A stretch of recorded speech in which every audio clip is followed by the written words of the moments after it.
Oh my God, Kobe, there it goes. What's that, Barry? There go, the whole train has left the station. What's going on, guys? My name is Barry. And this is Colby. And this is Who Watches This.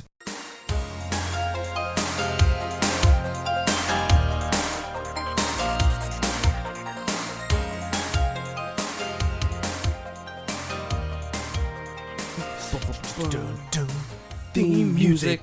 What's going on, guys? Welcome to the second week of Bounty Hunter Month. Bounty Hunter Month. And this movie is sort of like a blur, right? It is.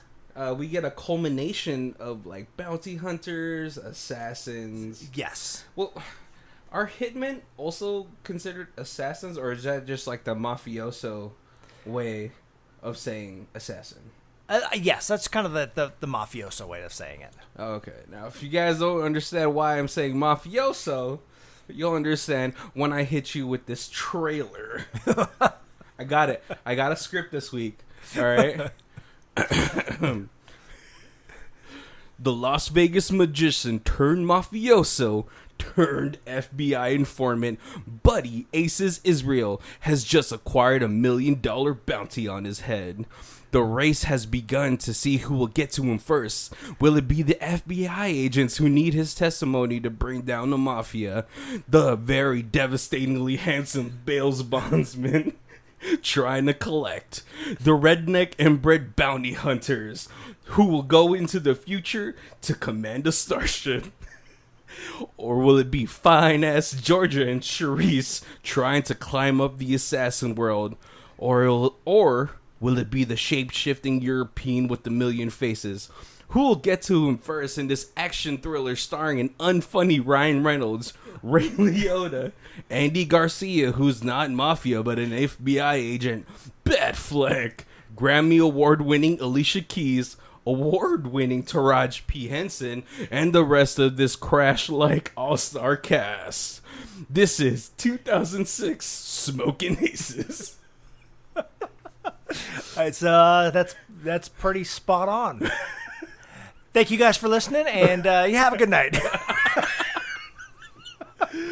Man, I remember this movie coming out when I graduated high school, right? And I was like, I'll get to watching it, but I think at that time, they started coming out with so many star-studded casted movies, right? Right. We had movies like this. We had obviously Crash, right, which is I think kind of kickstarted having all these story culmination type of movies with all-star cast, because we also had Valentine's Day. Right. That one British movie where the Walking Dead guy's holding the signs, and he's all like, "I love you."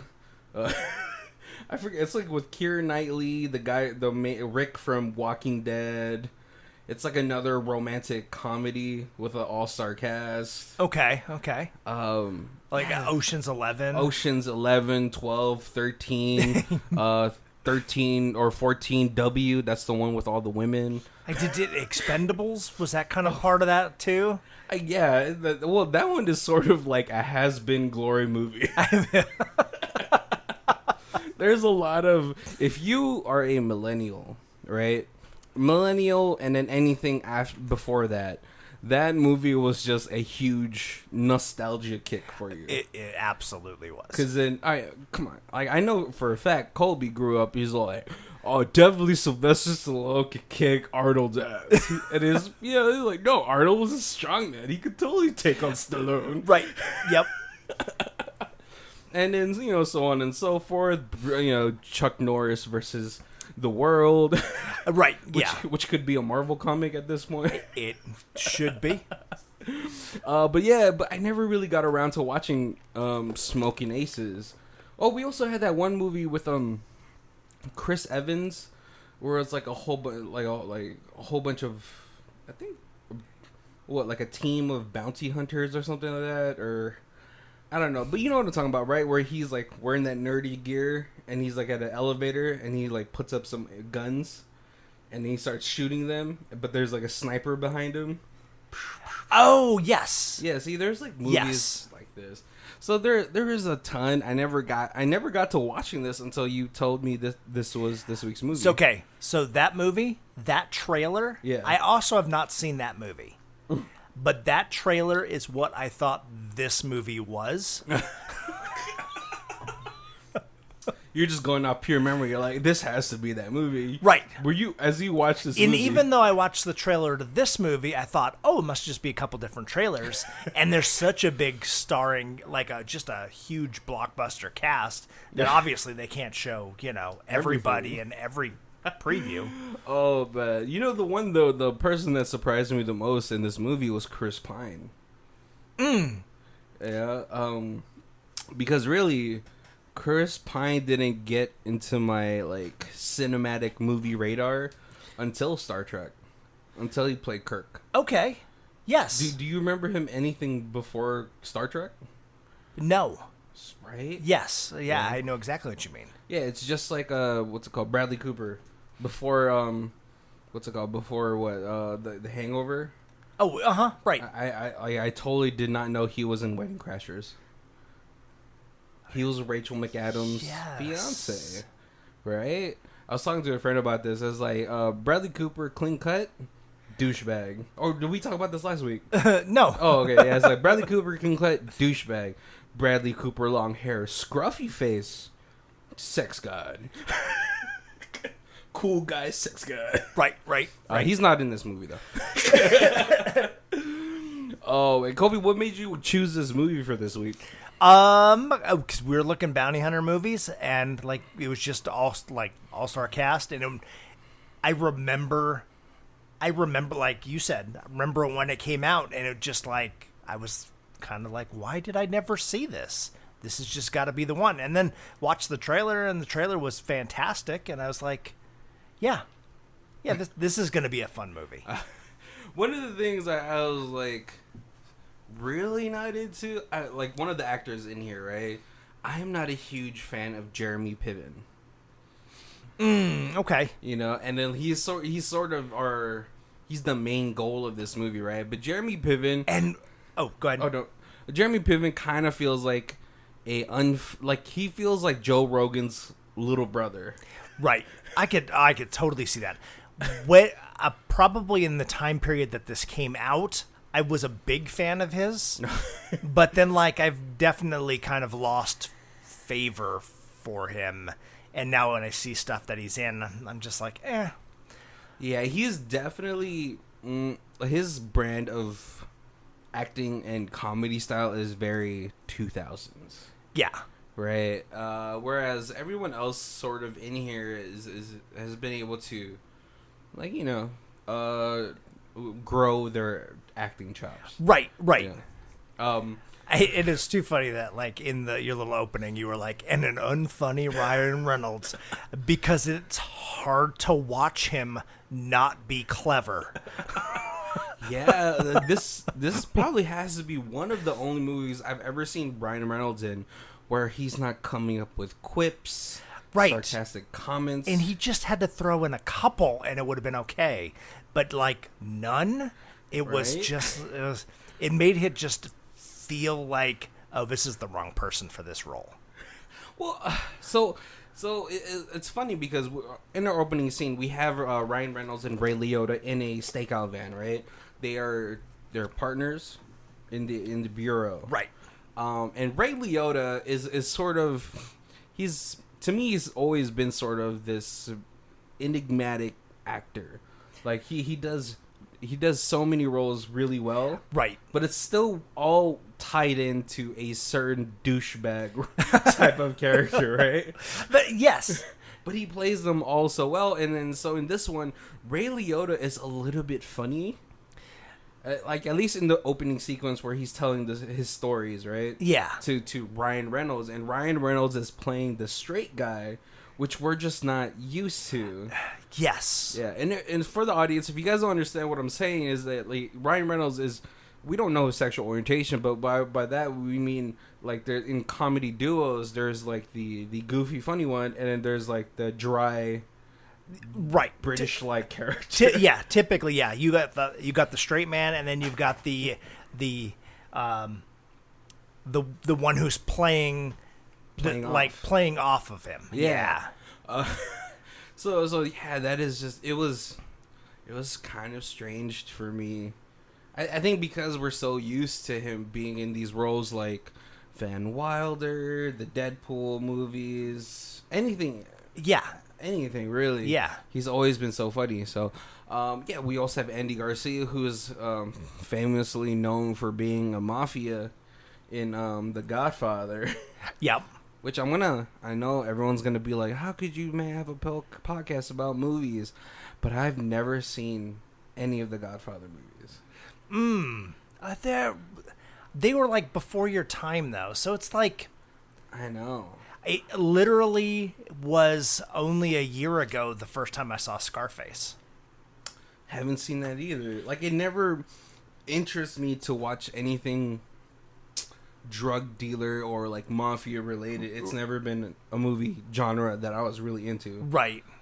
You know, unless it's like the hood, like the ones from the hood, you know, where they're talking about, you know, African Americans and all that stuff, because I grew up in those neighborhoods. Yeah. So like I was always interested in watching like how those are portrayed. We also have like a couple of other people in here. We have Common, who's playing one of Jeremy Piven's little lackeys. We have Alicia Keys and Taraji P. Henson, who are like a duo of assassins. Right. Yeah, and they're playing it up as like they're the first girl assassin duo team, and so they have like all, and they're, you know, and they're the minority, so there's like all this pressure on them. Yeah, but Taraji P. Henson has like some of the best lines in here, because when they were trying to figure out how they were gonna get to Jeremy Piven, Taraji just goes, "Pussy." He likes pussy, right? That's how we're gonna get up there. Alicia Keys is. I've always had a crush on Alicia Keys. Right? Yeah, she dressed like Slutty Hooker, and yeah, it's just. I mean, you know, she's so beautiful that Taraji's character is also just really throwing out hard vibes out there, like, you know, oh yeah, we just get one bed. And Alicia Keys' character knows, you know, if that unit, if they're, you know, I know there's a second one. I don't think they're in that one though, right? But I was like, oh, they're definitely not going to be in the second one as a unit, because Taraji's character is way too into trying to scissor Alicia Keys' character. Oh man. But yeah, so the premise of this entire movie is that Jeremy Piven's character, Buddy Israel, is a Las Vegas magician who has started to grease the hands of the mafia world. Right. But he's, you know, like, a lot of it is I don't understand. He's already established himself as a Las Vegas act, which is already pretty hard to get. Right. So basically it's kind of like you come to Vegas, you want to be a star. Once you become a star, where do you go? Because it's not really anymore, but like it's the environment that's run by the mob. Yeah. So like, you know, hey, I'm not only just a star, but what if I was also actually like part of the mob? And so he starts to use his stardom to, like you said, to grease some hands, to get a little bit of petty crime done, kind of in his name, and then it becomes more and more. And as you know, as the avalanche comes, he goes from, you know, just little petty crimes, stealing things that he wants, to full on like trying to take over. Yeah. To topple the old regime, right? Right, to the point where he there's actually like a faction. There's a split between the old mafia and his new mafia. Yeah. Where he's kind of greased enough of the old people into yeah, it's basically the plot of Star Wars. Right. Right. But he's noticed that he's gotten himself too deep to the point where he goes to the FBI and he's gonna turn tail and sell out all the connects that he has for protection and to go into WITSEC. Right. And it starts off where it's kind of almost like he feels like he's gonna do it for himself. He's like, yeah, I'm just gonna turn in the information on the old boss. Yeah. The old boss and his team, and then the FBI kind of switches it on him and he's like, well, now that there's a hit on you, we're going to make you turn in everybody. Yeah, even his whole entourage. Or else we're not going to give you immunity. Yeah, because his little liaison at the FBI is actually Booger from Revenge of the Nerds. Yes. Who, like, if you guys don't know who that is, but you are Supernatural fans, it's Metatron. He was in He was a villain in Supernatural. Yes. But yeah, there's another guy who's been in so many things, and I see him, and he does voices. Oh yeah. Yeah. Yeah. And every time I see him, it's always like, oh, it's Booger. That name sticks. I have no idea what his real name is. Oh man, you know what? But it's Booger. Revenge of the Nerds. I watched that as a kid. Because it's like it's a very Porky's adventure, right? Right. But there's a lot of things in these 70s and 80s teenage movies that is definitely not okay.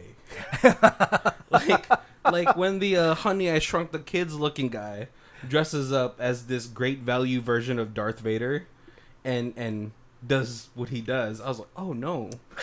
Right. All right, but let's get back to this movie. So we get $1 million hit on Jeremy Piven's character, and then we get introduced very quickly to all the characters that are going to be entangled in this Assassin's Ball, which is the name of the second movie. And it's actually a real interesting way of getting all the backstory. Is like as you meet each one, they're kind of starting to discuss their plans of how to do this hit. Yeah. And in that they tell a little bit of their side of the backstory. Yeah. And so like you get like this cool kind of mesh of backstory from each different hitman. Yeah, it's a great way, and I'm gonna say this, and I know I'll get flack for it, but I feel like Into the Spider-Verse took their idea of how to introduce people's backstories very quickly. Yes. So let me talk about the factions who are in here. Of course, we have the FBI agents Ray Liotta and Ryan Reynolds and Andy Garcia, who are in the FBI trying to make sure that Jeremy Piven's character stays alive long enough to turn in the entire mafia network that he is under.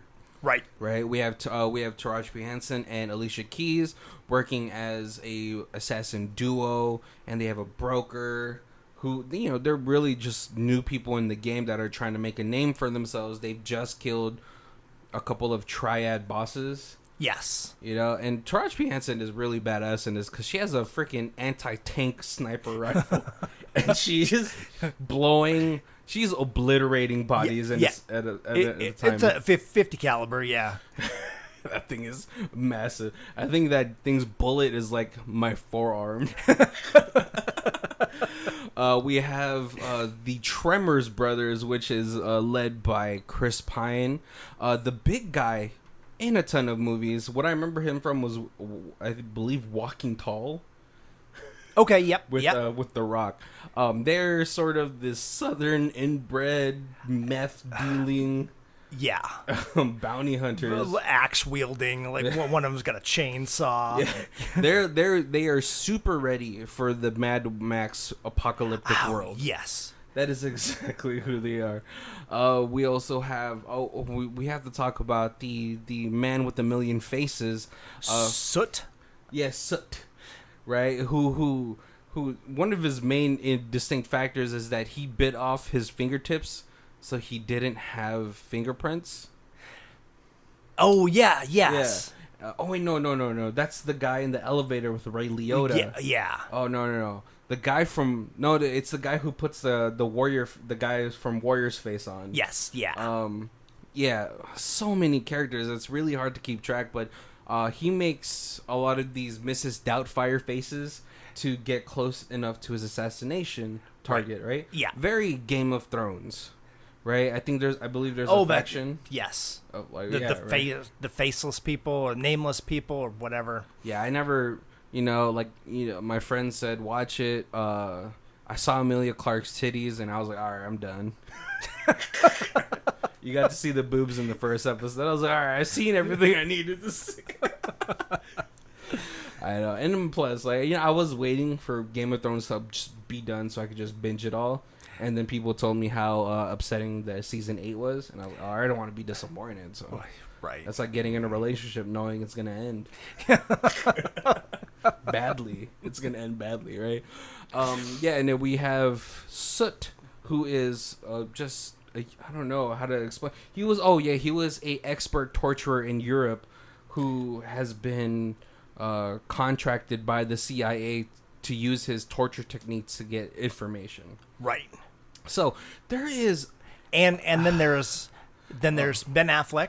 Oh, yes. Who is the handsome bail bondsman from Las Vegas. He's the bail bondsman. And there's also the mysterious Swede that the FBI is like trying desperately to figure out, because they're like, the main boss of the mob keeps talking about the Swede, and we have no record. He must be such a good assassin that nobody even knows who he is. Yeah, but he turns out to actually just be a heart surgeon, right? Yeah. Okay, I wanted to make sure. I was gonna ask you before, but I was like, hey, he's just a heart surgeon, right? But you don't find that out till the last, till the very end, 5 minutes.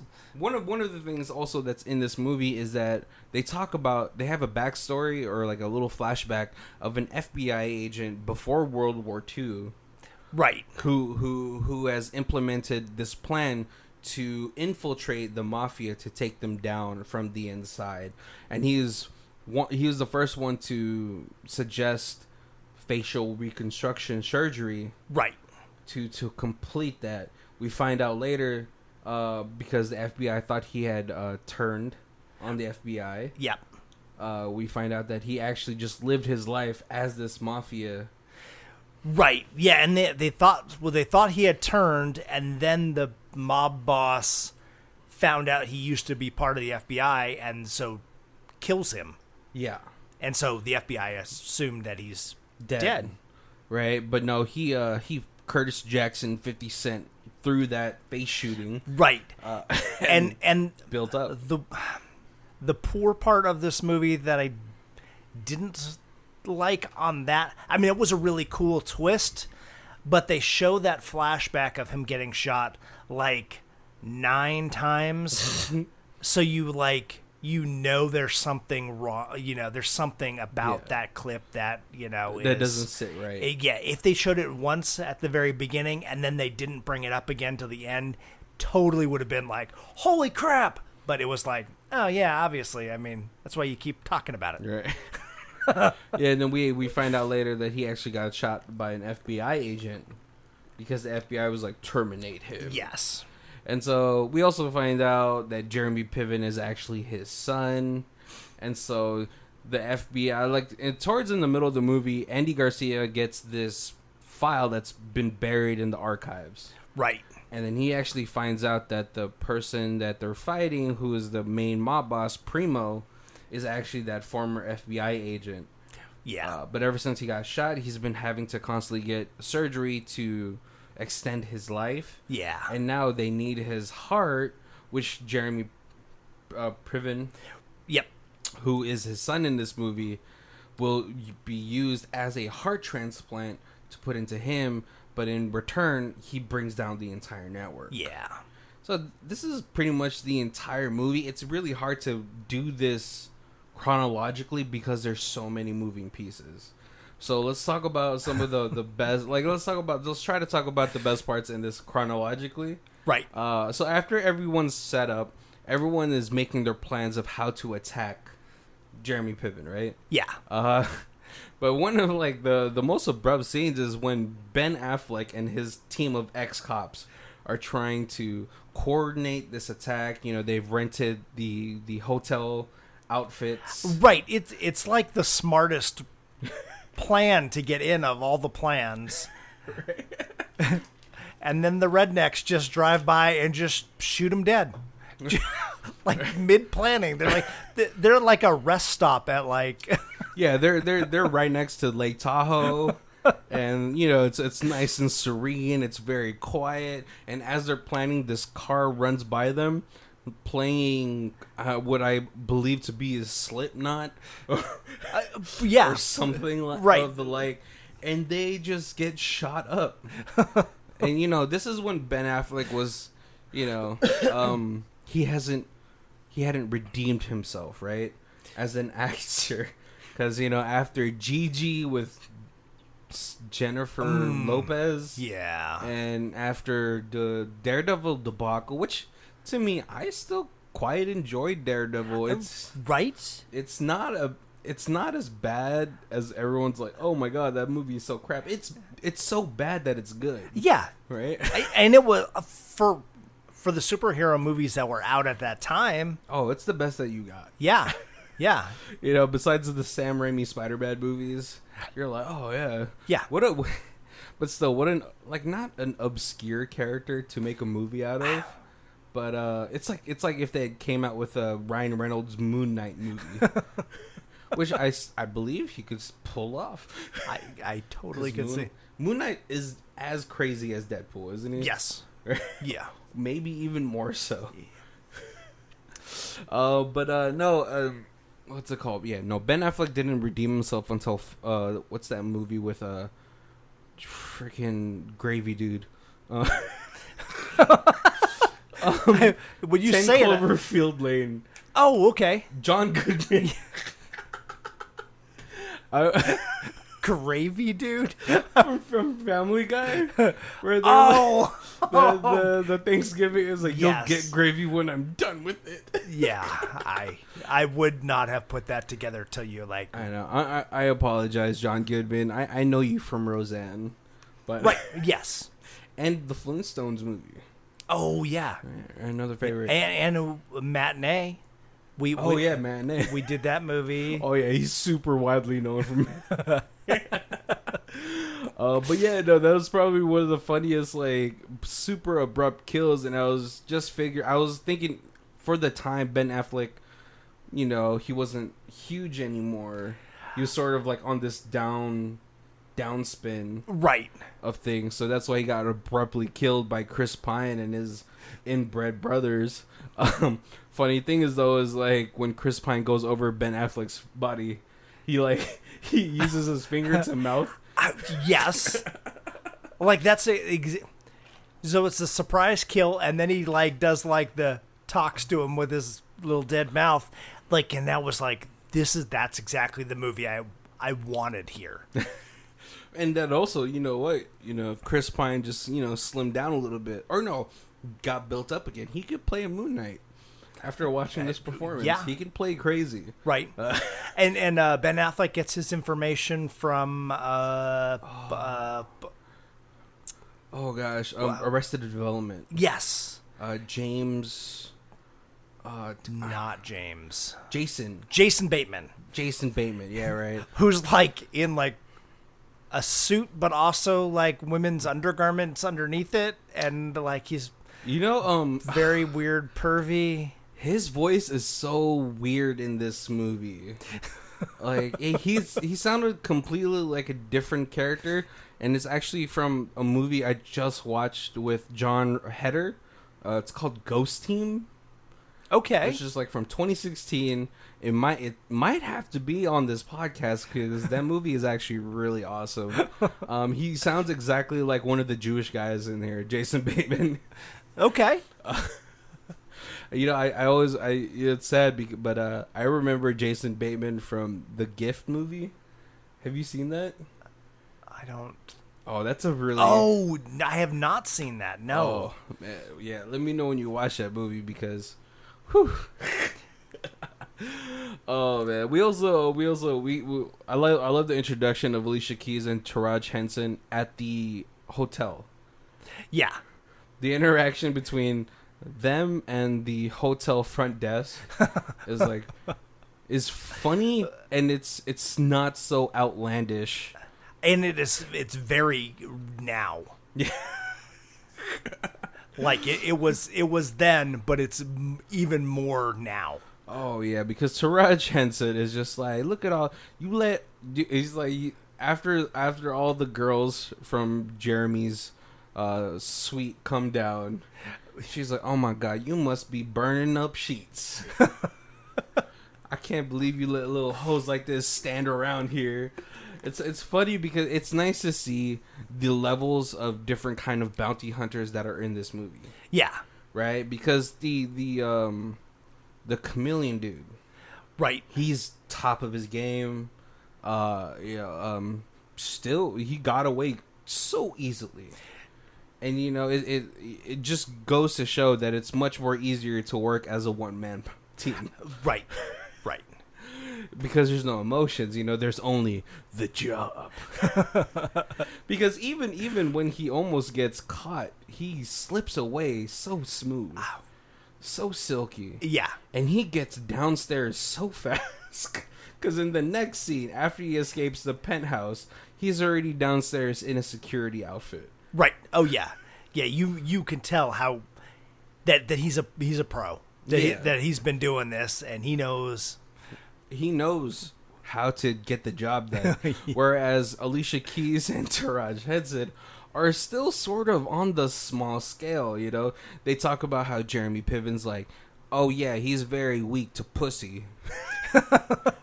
That's how we're gonna get to him, And then Taraji Henson, who is not overstepped, but sort of like, why are you bringing a 50 cal to this assassination, right? Right. Yep. If you're gonna do that, you might as well just do the job yourself and do it as fast as possible. Exactly. Right. Yeah, because that thing's going through a window, a wall, a Mercedes. Yeah, that thing's going through 5 people. Right. But they had this plan of using Alicia Keys as a prostitute to enter the elevator with the other prostitutes. Yeah, because Israel is kind of like bringing the prostitutes in at like 4 at a time. Yeah. It's funny, one of the funny scenes in here, he brings his entourage and he's all like, what is this? God damn it, Hugo, did you jizz all over my jacket? What does that look like? Cinnamon roll? No, that's jizz. Which, according to Louis C.K., same thing. Cinnamon roll, jizz, whatever. It's funny because, like, now, if they had done this movie now, I could see Danny McBride playing Jeremy Piven's character. Definitely. Because Danny McBride is also one of those actors who's very brash. Yeah. But, like, after watching him in the Covenant movie, I was like, oh, okay, he could do movies where he's not, like, playing the sarcastic asshole. Yeah. He's playing a decent person. So, but definitely I could see him in this movie today. But it was really cool to watch the Million Faces guy go to work. Yeah. Throughout this movie, right? Because you see his step-by-step process. He assassinates one of the entourage, who's the actor who was in that movie with Tom Hardy, Warrior, where he was like the wrestler. Yep. Right? And then he gets up there. He says he doesn't say anything really at all. And then as he's about to try to assassinate, he lays out all of his tools because the requirement to kill Jeremy Piven was to kill him but extract the heart. Yeah. But he's calm, cool throughout this entire movie. Yeah. And he is like the one that really, I guess, most understands what the job is. Yeah. Because like the Alicia Keys and then like they're kind of like, yeah, we're just gonna kill him and then just cut out his heart because that's like what the boss wants. And they don't really understand why they're doing it. They're just like, kill this guy because he's gonna rat. Oh yeah, and then plus, it's $1 million bounty, right? Right. But yeah, very small scale. Also, I do like the torturer guy. Yeah. Because he comes in there, he poses as an FBI agent, he gets his security room, Yep. and he's feeling out the head of security. But when he goes to assassinate him, he does it the most painlessly way possible. Right. Which is it's nice to see different type of characters in this huge cast. Yeah.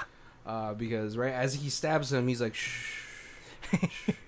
All right, your lungs are filling right now. Soon you're gonna pass out, but I promise this is the most painless way for you to die. Right, and he's a big star now too. God, is he? I've seen him in a bunch of things, and all I can think of is he was Batmanuel in the Tick live action series. Wait, let's see if we could. But he was also like the neighbor. Christina Applegate had a TV show for a while, and he was the neighbor that was always flirting with her. Was he? Man, I don't remember his character name in here. Man, I don't know who he is actually. Let's see, let's look at the cast. See, and so I'm dumb. Like, he was in the live-action Tick, which nobody saw. So, like, I totally remember him. Oh, see. Oh, yeah, I forgot Wayne Newton was still here. Oh, Wayne Newton made a little cameo. That lets you know how old this movie is. Because Wayne Newton still had a show in 2006. Yeah, Oh, is that him? No. Are you sure? Yes. Because it kind of looks like him, just with more weight. Yeah. Oh, but yeah, there's so many beats in this movie. Colby, what did you? What were some of your favorite parts in this movie? So there's this weird little side story that kind of goes off, and it introduces my very favorite character in this entire movie. So it's so dumb. So Ben Affleck and his friends, Yeah. when they get gunned down, they get dragged and thrown into the water. Mm-hmm. One of them isn't dead. Yeah. So he crawls out. He crawls through the forest. He comes across kind of like this cabin in the woods where he's like, please help me. I'm going to die. Because he's like hypothermic and like half of his hand is shot off. Yeah. Gross. And it's like this cabin of like this just backwoods grandma who's just like nothing matters, and her grandson thinks he's a karate master and is obviously like ADHD because there's like Ritalin, bottles of Ritalin and stuff around. But he's like, he keeps like running up to this guy's face and be like, you think you could take me? He's like this super nerdy little kid. And he's like nunchucking like just inches from the guy's face. And he's like, and they even like the cut, fast motion, like camera action of the fights. It's just super ridiculous. Now, what was super unsettling about that scene is as he's doing it while the guy's in a bathtub, this kid has a boner. And the kid has a boner. Yeah, yes. I don't know what the deal was with that. That was super unsettling to have this child have a boner. Oh, see, I thought the guy that got shot up, the one who was sweeping, because one of the hookers like fell through the glass. Yes, I thought that was Spawn, Michael Jai White. Oh, that would have been fitting for this time. Yeah, right. Michael Jai White does. He's like sort of the new king of the direct to DVD/stream. He's in so many, like, if it has a number in it, he's in it. Oh, okay, okay. He's like the guy from or what's it called? Ninja. Yes. Okay, so the one we were talking about before, Nestor Carbonell is the... oh, yes. That's that. I never would have guessed that was his name. But... Oh, wow. Oh, okay. Oh yeah, he is. Oh, he was in Bates Motel, The Morning Show. Okay. Right. Lost. The Bates show. He was the cop. Oh, okay, that makes sense. Dang, man, he really aged. I don't remember him in Lost, but Dude, Lost had a doesn't- huge cast too. Yeah. It's yeah. and plus that show really went off the rails. So, around 2007. And that's a show where like it's so weird that you don't know if you're going to get renewed for another season. So Yeah. you have to kind of write the last couple episodes as a finish, but also a lead into a next season, just in case you don't get approved or renewed. Yeah, it's hard, man. It's hard when you're living your life like that. Yeah. I do like the little sequence where Jeremy Piven and Booger are talking, and Booger's like, you have to give up your entourage, or else they're gonna take the deal off the table. And as much as Jeremy Piven is sort of like this little dirtbag character in here, he fights. He at least fights for the boys, Yeah. Until to the point where he knows, like, the moment he knows that he at some point he's gonna have to give them up as well. And then we have this moment where Common comes out from the corner, like like the strangers scene where he's in the background, he's like slowly coming out watching. And it's sad because we don't really get a lot of time with any of the characters, Right.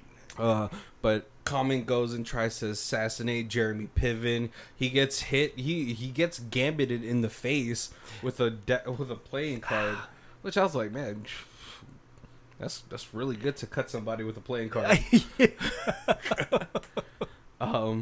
But it's funny because we get to the scene where Alicia Keys goes into the elevator where Ray Liotta and Nestor are in.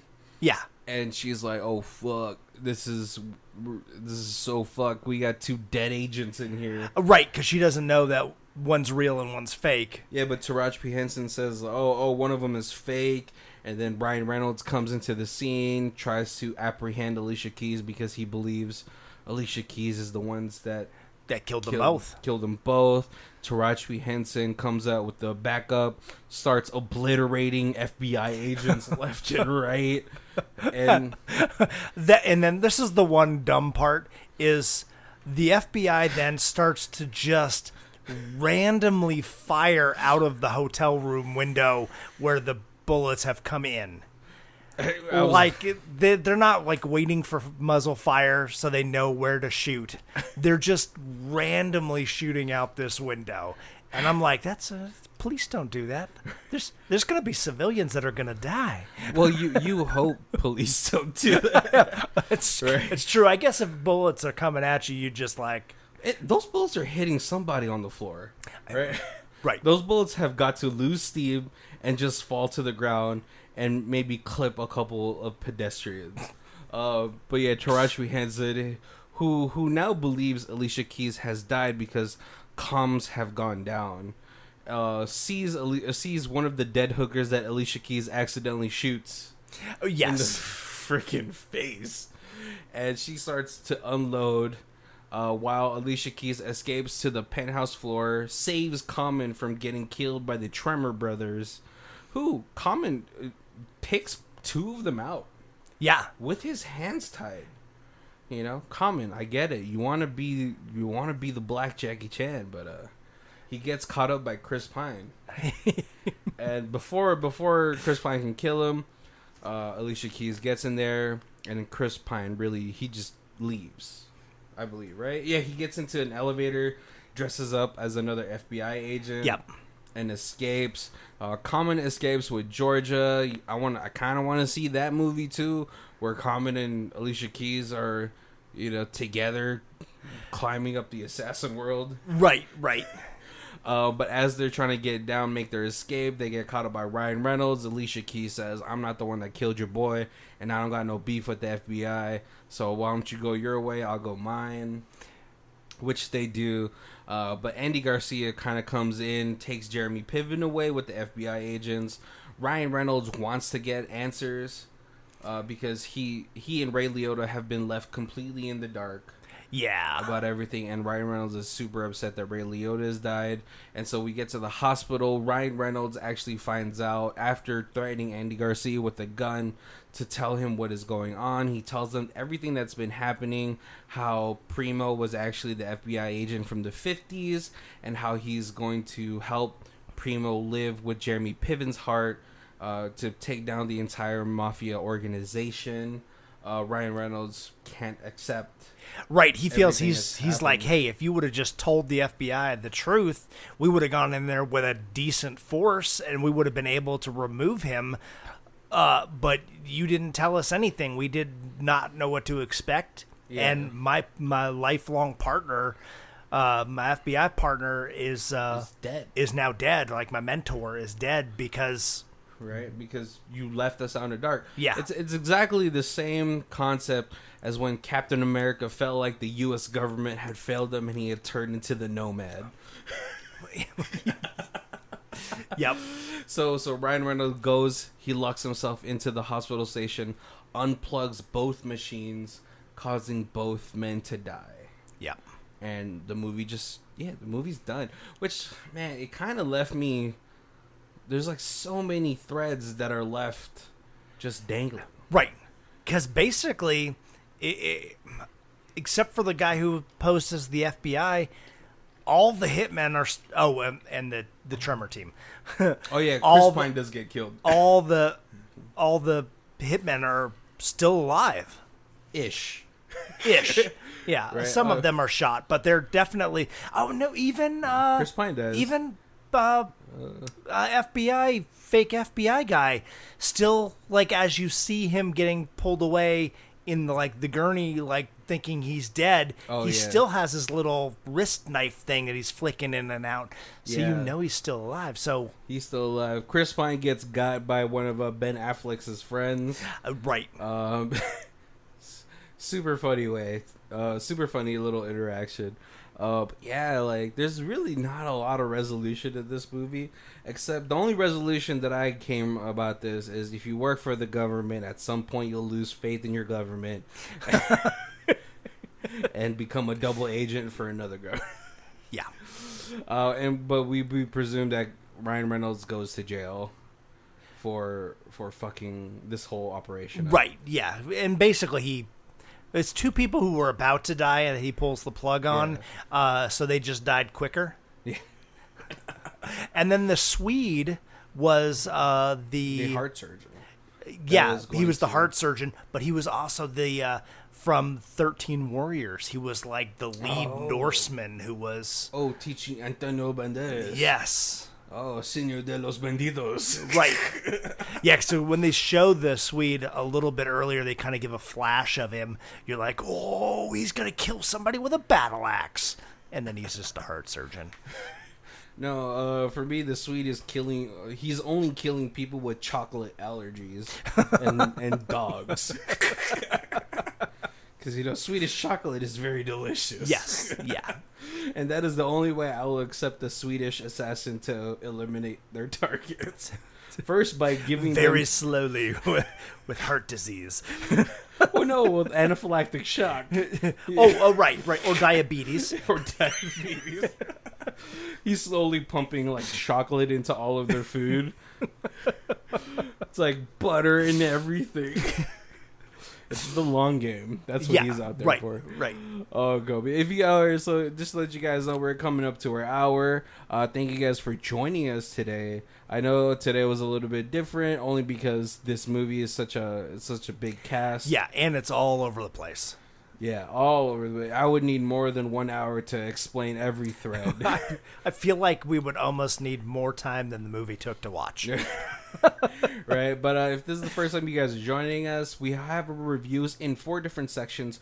We have Stream It, DVD It, Blu-ray It, and Ultimate Box Collection. So Right. Kobe. So, well, first of all, say it did make like $57 million. Oh, yeah. Off of like a $15 million budget. So overall, win. Yes. I mean, guess that's why there's a part 2 that I haven't seen yet. Yeah, but I feel like the part 2 was straight to DVD. I believe it was. Yeah. I really enjoyed most of this movie. I feel like Ryan Reynolds needed to be funny. Like that would have cured a lot, because there was a lot of like fun, quippy action, like Deadpool-y kind of, like, and then there was some serious parts and the serious parts seemed forced. Like everybody who like was quirky worked. And then the serious, like at the end, like they tried to pull this like goofy movie into like a really serious last couple minutes, like, as they have the Ryan Reynolds and the Ray Liotta story as like they're, and it just, that was the part to me that failed. But I feel like overall, I mean, like it was a real fun movie, and I thought there was a lot of great ways they told the story to get things across. Mm-hmm. Good film work, and a lot of practical effects with where like they're shooting and stuff, and people like with the little squibs and stuff going off, but it's not. He's fire my gun. Cut to watching this person's chest explode. I mean, like it's people getting shot like all in one take. So I thought that was kind of like really well done. So there was a lot of good to this story. I would love to pick up a copy with like 1 and 2. I haven't even seen 2 yet, but 1 and 2 together. Yeah. Like a double disc. But I don't know if I have to go Blu-ray. Yeah. Same with me. So you go DVD. Yeah. It's an easy DVD pickup. Yeah, for me, the last 10 minutes kind of sully this very just out there type of plot, right? Yeah. The plot of this movie is very outlandish to. Yeah, I guess not, because if there's $1 million bounty, I'm pretty sure a network of assassins are gonna come and try to claim that. Right.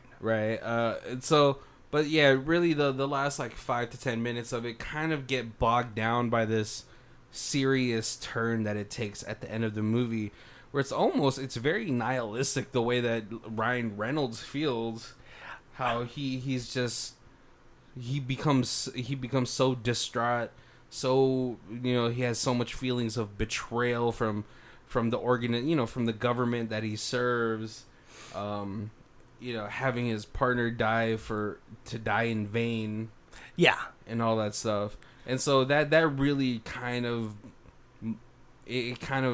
puts a sour note on this otherwise kind of just comedic dark comedy. Yeah, definitely. And almost like if he would have spent more time with Ray Liotta and Ryan Reynolds to make them like the stars of the movie, but they weren't. They were just more side characters. Yeah. So then it was hard to like have a real emotional attachment at the end, because you just watched 15 people die, and Ray Liotta was just another one of them. So it wasn't like you didn't have that like, oh my god, they killed his partner, what's he gonna do kind of feeling. Yeah, like if they had structured the story like this, where it showed it doesn't even have to be a very long clip, but small clips of Ryan Reynolds being this old veteran's partner, and showed Ray Liotta with his like family, maybe with his Ryan Reynolds is the godfather to one of Ray Liotta's kids, something just to give it that emotional weight. That way That way, how devastated he is at the end feels more justified. Right. Versus what we got. But yeah, for me, it's probably just a DVD as well. I'm looking at the IMDb though for the second one, and the Tremor bros are in here. Excellent. But it's only one of them from the first movie, and I believe it's the one that died. But it's that there's like that an old Tremor, a baby boy Tremor, and a female Tremor, who I can just picture being very disgusting, because Chris Pine has stains under his armpit, not on his t-shirt, on his skin. It's like jaundiced under his armpits. It's so disgusting. His teeth are all it looks like the Tremors time traveled from the Wild Wild West into today's time. That's how bad their teeth look. Yes. Super gross. All right, guys. Well, thank you guys for joining us today. Check out our show notes where we have our Amazon affiliate links. You guys are gonna go shopping anyway. Might as well help support your favorite show. And of course, if you want to get a hold of us, Facebook's probably the easiest way. We've got a Who Watches This Facebook channel, and of course, jump on there every time we get a new podcast up. We throw it up there so you know what's coming out. Like, share, and leave us some comments. Let us know what you want to see us review. Yep. All right, guys. Thank you guys for joining us. My name is Barry. This is Colby. And this is Who Watches This. If you guys want to check out who does our theme music, it is Lee Rosevere. It's called Arcade Montage. It's on her album, Music for Podcast 3, and her Bandcamp is down below. Thank you.